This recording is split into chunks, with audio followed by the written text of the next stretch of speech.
The Bank of Canada is holding its key interest rate at 2.75% in a move widely anticipated by economists. Here to break down what this means for you at home is 680 News Radio senior business editor Mike Eppel. Mike, thanks so much for joining us. Okay, break this down for us. No change. That's the easiest way to put it for today's decision by the central bank, FISA.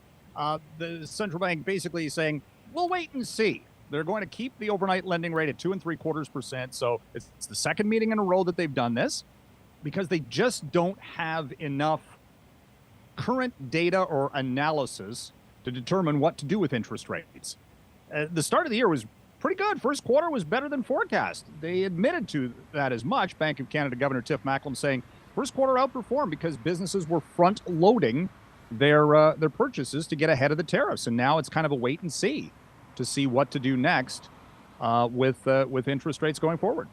Listen, those tariffs so unpredictable as day to day we talk about that. The Bank of Canada, though, is holding the interest rate for a second consecutive time. Can you walk us through the reasoning behind that? Well, again, it's about the fact that they have to wait to see what's happening with the economy right now. The tariffs took effect in March and April. We're just slowly getting the economic evidence of how much that's affected households.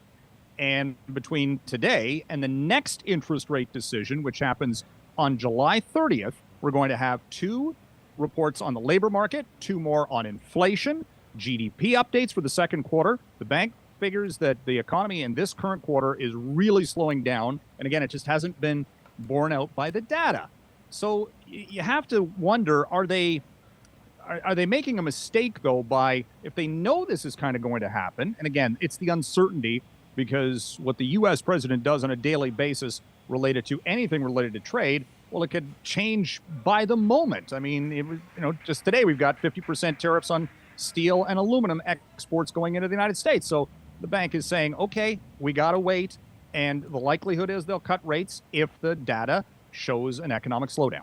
All right, and that's why we use the word unpredictable. The last few months, when we're talking about tariffs and Donald Trump, there's a lot of unpredictability that comes with that. But remind us about the next interest rate decision to come down, because you just mentioned it. Mm-hmm. Yeah, July the 30th is the next policy announcement. And keeping in mind here, we've also got a lot of economic stimulus coming out of the federal government. They got rid of the carbon tax, so that's positive for consumers. And these other factors that we kind of are just waiting to see exactly how households are dealing with. The negative side of the equation, FISA, is the fact that mortgages are up for renewal big time this year. And we saw the latest housing stats the Toronto Real Estate Board stats for month of May, pretty weak. Still a buyer's market and a lot of properties going up for sale. So all of these things are going into the tabulations on what to do next with interest rates, that's for sure. All right. I guess once again, we'll just have to wait and see that next date coming at the end of July. A lot of us, yeah, in a holding pattern. Things are changing day to day. Mike Eppel, as always, thank you so much. Thank you.